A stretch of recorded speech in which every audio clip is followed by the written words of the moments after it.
Assalamualaikum warahmatullahi wabarakatuh. Di sini kami dari kelompok 7 akan mempresentasikan sebuah materi yang berjudul BPHTB. Sebelumnya, perkenalkan nama saya Ilmas Kurnia Dana, NIM 170803 104065 dan juga sebagai pemateri. Nama saya Gani Kusumawati, NIM 4032 sebagai pemateri yang pertama. Perkenalkan, saya Laili Rahmawati Afrida, NIM 4051 sebagai pemateri kedua. Saya Laura Mirta Maria dengan NIM 4072. Saya Ferdia Madi Saputra, NIM 4086 sebagai pemateri 4. Di sini akan mempresentasikan tentang pengertian biaya perolehan hak atas tanah dan bangunan atau yang dimaksud dengan BPHTB. Pengertian yang pertama yaitu biaya perolehan hak atas tanah dan bangunan atau BPHTB adalah pajak atas perolehan hak atas tanah dan atau bangunan. Dalam pembahasan ini, BPHTB selanjutnya disebut pajak. Pengertian yang kedua yaitu perolehan hak atas tanah atau bangunan. Perolehan hak atas tanah atau bangunan adalah perbuatan atau peristiwa hukum yang mengakibatkan diperolehnya hak atas tanah dan bangunan oleh orang pribadi atau badan. Pengertian yang ketiga yaitu hak atas tanah atau bangunan adalah hak atas tanah termasuk hak pengelolaan beserta bangunan di atasnya, sebagaimana dimaksud dalam undang-undang di bidang pertahanan dan bangunan.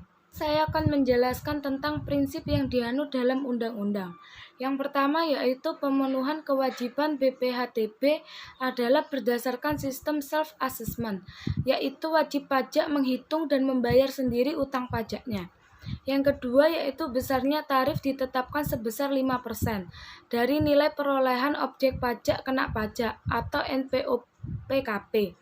Yang ketiga yaitu agar pelaksanaan Undang-Undang BPHTB dapat berlaku secara efektif, baik kepada wajib pajak maupun kepada pejabat-pejabat umum yang melanggar ketentuan atau tidak melaksanakan kewajibannya. Dikenakan sanksi menurut peraturan perundang-undangan yang berlaku.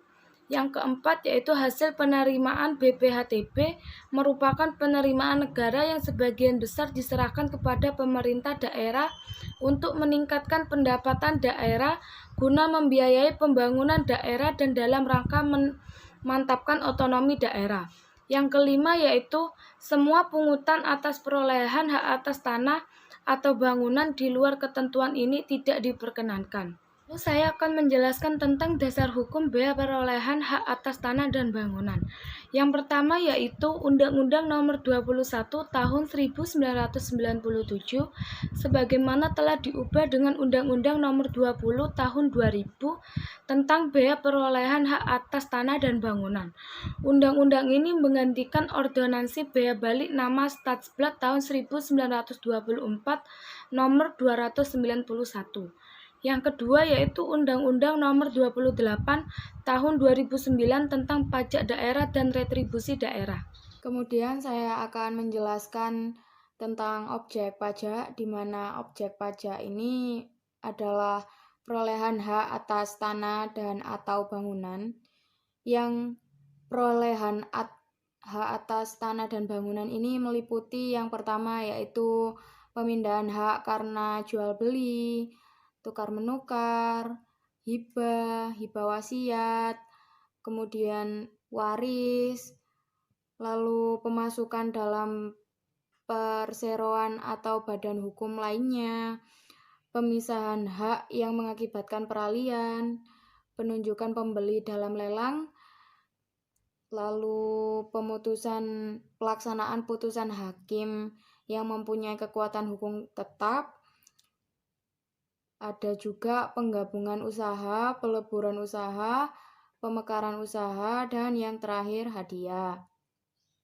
Dan yang kedua yaitu bisa melalui pemberian hak baru karena yang pertama yaitu kelanjutan pelepasan hak dan yang kedua yaitu di luar pelepasan hak. Lalu saya akan menjelaskan tentang tidak termasuknya objek pajak, di mana objek pajak yang tidak dikenakan BPHTB adalah objek pajak yang diperoleh dari yang pertama yaitu perwakilan diplomatik seperti konsulat yang berdasarkan asas perlakuan timbal balik.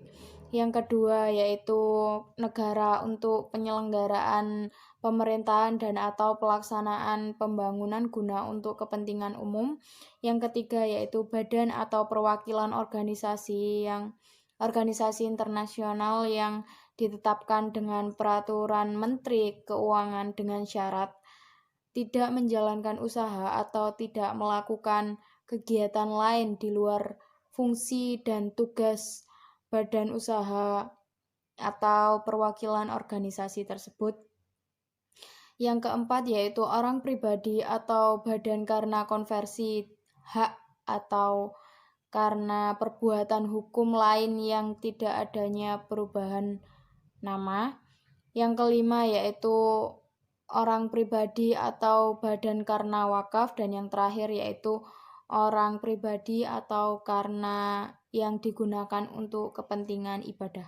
Baik, sebelumnya terima kasih untuk pemateri 2. Di sini saya pemateri 3 akan melanjutkan sedikit menjelaskan tentang subjek pajak dan wajib pajak. Yang menjadi subjek pajak BPHTB adalah orang pribadi atau badan yang memperoleh hak atas tanah dan atau bangunan. Selain itu, terdapat pihak yang dikecualikan dari kewajiban melunasi BPHTB atas tanah dan bangunan, yaitu 1. Perwakilan diplomatik dan konsulat dengan asas timbal balik. 2. Negara untuk melaksanakan kepentingan umum. 3. Badan atau perwakilan organisasi internasional yang ditetapkan oleh keputusan menteri untuk menjalankan fungsinya. 4. Orang pribadi atau badan karena konversi hak atas tanah dan bangunan dengan tidak ada perubahan nama. 5. Orang pribadi atau badan yang memperoleh dari wakaf. 6. Orang pribadi atau badan yang diperuntukkan untuk kepentingan ibadah. Subjek pajak dibagi menjadi 2, yaitu subjek pajak dalam negeri dan subjek pajak luar negeri. Subjek pajak dalam negeri menurut pasal 2 ayat 3 UU Pajak Penghasilan menetapkan subjek pajak dalam negeri sebagai berikut. 1. Orang pribadi yang bertempat tinggal di Indonesia. 2. Orang pribadi yang berada di Indonesia lebih dari 183 hari dalam jangka waktu 12 bulan. 3. Orang pribadi yang dalam suatu tahun pajak berada di Indonesia dan berniat untuk bertempat tinggal di Indonesia. 4. Badan yang didirikan atau bertempat kedudukan di Indonesia memenuhi kriteria dari badan pemerintah. Subjek pajak luar negeri menurut pasal 2 ayat 4 UU Pajak Penghasilan menetapkan subjek pajak luar negeri sebagai berikut. 1. Orang pribadi yang tidak bertempat tinggal di Indonesia. 2. Orang pribadi yang berada di Indonesia tidak lebih dari 183 hari dalam jangka waktu 12 bulan. 3. Badan yang tidak didirikan dan tidak bertempat kedudukan di Indonesia. Selanjutnya, dasar pengenaan pajak. Yang menjadi dasar pengenaan pajak adalah nilai perolehan objek pajak atau disebut dengan NPOP. NPOP ditetapkan sebesar 1. Harga transaksi dalam hal jual beli. 2. Nilai pasar objek pajak dalam hal tukar-menukar, hibah wasiat, waris, pemasukan dalam perseroan atau badan hukum lainnya. Pemisahan hak yang mengakibatkan peralihan hak karena pelaksanaan putusan hakim yang mempunyai kekuatan hukum tetap. Pemberian hak baru atas tanah sebagai kelanjutan dari pelepasan hak. Pemberian hak baru atas tanah di luar pelepasan hak. Penggabungan usaha, peleburan usaha, pemekaran usaha, dan hadiah. 3. Harga transaksi yang tercantum dalam risalah lelang dalam hal penunjukan pembeli dalam lelang. Saya akan membahas tentang NPOP-TKP, di mana NPOP-TKP ini ditetapkan sebesar 60 juta rupiah untuk setiap wajib pajaknya. Sedangkan besarnya NPOP-TKP untuk perolehan karena hak waris ataupun hibah ini sebesar 300 juta rupiah. Dan selanjutnya yaitu tarif pajak. Tarif pajak ini menurut pasal 5 Undang-Undang Nomor 21 Tahun 1997 dan juga UU nomor 20 tahun 2000, tarif pajak yang dikenakan atas objek BPHTB itu sebesar 5%. Dan cara menghitung BPHTB yaitu untuk menghitung besarnya nilai perolehan objek pajak kena pajak atau NPOP-KP adalah dengan cara mengurangkan NPOP dengan NPOP-TKP. Dengan demikian, untuk menghitung besarnya BPHTB terutang adalah di mana BPHTB terutang itu sama dengan tarif dikali NPOP-KP. Terima kasih dari pemateri sebelumnya. Saya akan melanjutkan materi saat terutangnya pajak. Ketentuan pasal 9 ayat 1 Undang-Undang BPHTB memuat tentang saat terutangnya pajak atas perolehan hak atas tanah atau bangunan sebagai berikut. 1. Jual beli. 2. Tukar menukar. 3. Hibah. 4. Waris. 5. Pemasukan dalam perseroan. 6. Pemisahan hak. 7. Lelang.